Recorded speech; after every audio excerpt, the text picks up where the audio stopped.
Di tengah konflik regional lintas batas dari beberapa negara, kini semakin menimbulkan kekhawatiran berbagai negara di dunia. Pasalnya dengan semakin meningkatnya eskalasi perang Rusia dengan Ukraina yang didukung Amerika Serikat dan negara-negara aliansi NATO, berisiko pada perang nuklir yang menandai meletusnya Perang Dunia Ketiga. Berbagai spekulasi tentang kemungkinan Perang Dunia Ketiga ini tentunya bukan sekedar gertakan belaka.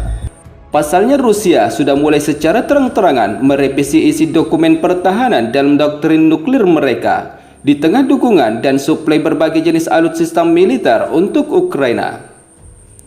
Tidak hanya itu, sebab Amerika Serikat dan beberapa negara-negara anggota NATO terlihat mulai mengimbangi kekuatan militer dan nuklir Rusia dengan menjalankan berbagai skenario latihan tempur. Sementara mengutip dari beberapa sumber media informasi terkait, di tengah Rusia dan Korea Utara yang terus menyarankan penggunaan senjata pamungkas nuklir mereka dari ancaman Barat dan sekutunya, negara-negara anggota NATO juga dikabarkan akan menggelar latihan perang nuklir di tengah eskalasi kawasan yang semakin meningkat. Latihan militer negara-negara Barat ini tentunya selain meningkatkan kemampuan mereka, akan menjadi daya saing tersendiri bagi Rusia dan negara sekutu mereka. Sebelumnya, Pakta Pertahanan Atlantik Utara atau NATO akan menggelar latihan nuklir terbesar yang telah direncanakan sejak lama di bulan Oktober ini. Pengumuman tersebut dikeluarkan setelah Presiden Vladimir Putin mengungkapkan perubahan doktrin nuklir Rusia demi mencegah pihak sekutu yang membela Ukraina ikut mendukung penyerangan terhadap Rusia. Dalam latihan nuklir yang bertajuk Stay Fast None tersebut, negara-negara NATO dijadwalkan akan memulai pada Senin dan akan berlangsung selama sekitar 2 pekan. Di mana latihan militer tersebut akan dipimpin oleh Belgia dan Belanda, menggunakan 8 pangkalan militer yang akan melibatkan 2.000 personil militer dan 60 pesawat dari 13 negara yang telah diadakan pada waktu yang hampir sama setiap tahun selama dari 1 dekade terakhir. Selain itu, pesawat bomber dan pesawat jet tempur yang dapat membawa hulu ledak nuklir dikabarkan akan ikut ambil bagian dalam latihan nuklir aliansi negara-negara NATO ini. Namun tidak ada amunisi aktif yang digunakan dalam latihan tersebut. Dan sebagian besar latihan akan diadakan sekitar 900 km dari Rusia di Laut Utara, di mana Moskow telah diberitahu oleh NATO tentang latihan militer tersebut. Sementara menurut Sekretaris Jenderal NATO, yaitu Mark Rutte, latihan nuklir NATO ini diskenariokan dalam dunia yang tidak menentu, sehingga sangat penting bagi NATO untuk menguji pertahanan dan memperkuat pertahanan mereka, sehingga musuh NATO tahu bahwa NATO siap dan mampu menanggapi ancaman apapun dari musuh mereka. Sementara itu, juru bicara Kremlin, Dmitry Peskov, mengatakan bahwa latihan senjata nuklir Stay Fast None yang dimulai pada Senin kemarin tidak tepat waktu dan memicu ketegangan, mengingat perang panas yang terjadi di Ukraina. Namun Sekretaris Jenderal NATO, Mark Rutte, yang menanggapi situasi terkini, menyebut bahwa manuver besar-besaran yang melibatkan 13 negara ini sebagai unjuk kemampuan pencegahan yang kuat dengan latar belakang retorika nuklir yang meningkat dari Presiden Rusia Vladimir Putin. Latihan tempur Stay Fast None diselenggarakan oleh Belgia dan Belanda dalam kondisi perang panas yang sedang berlangsung dalam kerangka konflik Ukraina. Latihan seperti itu tidak akan menghasilkan apapun selain eskalasi ketegangan lebih lanjut, kata Peskov mengutip dari media Reuters pada 16 Oktober 2024. Sementara di sisi lain, kekhawatiran dunia akan pecahnya Perang Dunia Ketiga ini tentunya bukan tanpa alasan.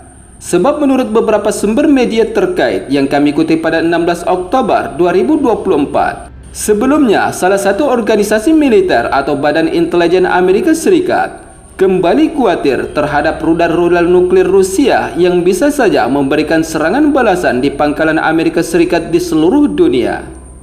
Hal itu disampaikan oleh Badan Intelijen Amerika Serikat Di tengah kekhawatirannya jika Washington mengizinkan Ukraina menggunakan rudal jarak jauh pasukan Amerika Serikat untuk menyerang Rusia lebih jauh ke dalam wilayah kedaulatan Rusia. Sementara yang dikhawatirkan Badan Mata-Mata Amerika Serikat, yaitu adalah Rusia dapat menyerang pangkalan militer Amerika Serikat di seluruh dunia sebagai pembalasan karena memberikan Ukraina rudal jarak jauh untuk menyerang Rusia. Menurut penilaian Badan Intelijen yang kami kutip dari New York Times pada 16 Oktober 2024, meskipun Ukraina diizinkan menggunakan rudal secara bebas, hal itu tidak akan berdampak signifikan pada perang Ukraina-Rusia. Selain itu, setelah serangan awal Ukraina dengan misil jarak jauh tersebut, Rusia kemungkinan akan merelokasi fungsi vital militernya ke luar jangkauan, sehingga mempersulit Ukraina untuk mencapai tujuan militer apapun. Menurut Badan Intelijen Amerika Serikat, keputusan tersebut akan menjadi pertaruhan berisiko tinggi karena dapat menyebabkan serangan mematikan Moskow terhadap aset militer Amerika Serikat di seluruh dunia. Sementara itu, kekhawatiran Amerika Serikat dan negara sekutu NATO ini tentunya bukan tanpa alasan. Sebab Rusia lebih dulu memperingatkan Amerika Serikat dan sekutunya dengan senjata rudal nuklir Rusia yang akan digunakan jika Amerika Serikat dan NATO memasuk rudal jelajah atau jarak jauh ke Ukraina. Sementara di sisi lain, di tengah memanasnya hubungan Rusia dengan negara-negara Barat, China dan Rusia terus memperkuat kerjasama militer.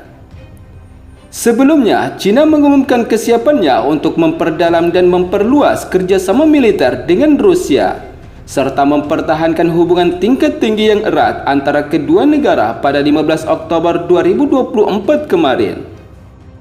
Memanfaatkan peringatan 75 tahun hubungan diplomatik antara kedua negara sebagai titik tolak baru, kami siap bekerja sama dengan Rusia untuk terus memperkuat dan mengembangkan hubungan China-Rusia, ujar Sang mengutip dari media TASS. Kami berharap kedua belah pihak bisa bekerja sama untuk menjaga hubungan tingkat tinggi yang erat, memperdalam dan memperluas hubungan militer, serta melindungi kepentingan kedaulatan, keamanan, dan pembangunan nasional masing-masing, ujar Wakil Ketua Komisi Militer Pusat Republik Rakyat Cina. Sementara di sisi lain, yang kini juga menjadi sorotan, yaitu semakin kuatnya hubungan Korea Utara dengan Rusia. Dukungan Rusia terhadap Korea Utara ini tentunya bukan tanpa alasan, sebab kedua negara memang memiliki hubungan dan kerjasama militer yang kuat, di mana sebelumnya Korea Utara disebut telah memberikan bantuan militer terhadap Rusia untuk menghadapi Ukraina. Sehingga tidak heran jika Rusia akan memberikan bantuan militer terhadap Korea Utara melalui kerjasama antara kedua negara. Selain itu, dukungan militer Rusia terhadap Korea Utara tersebut diperkuat dengan pernyataan Wakil Menteri Luar Negeri Rusia, Andrei Rudankov, yang mengatakan jika hal tersebut diatur dalam perjanjian antara Moskow dan Pyongyang.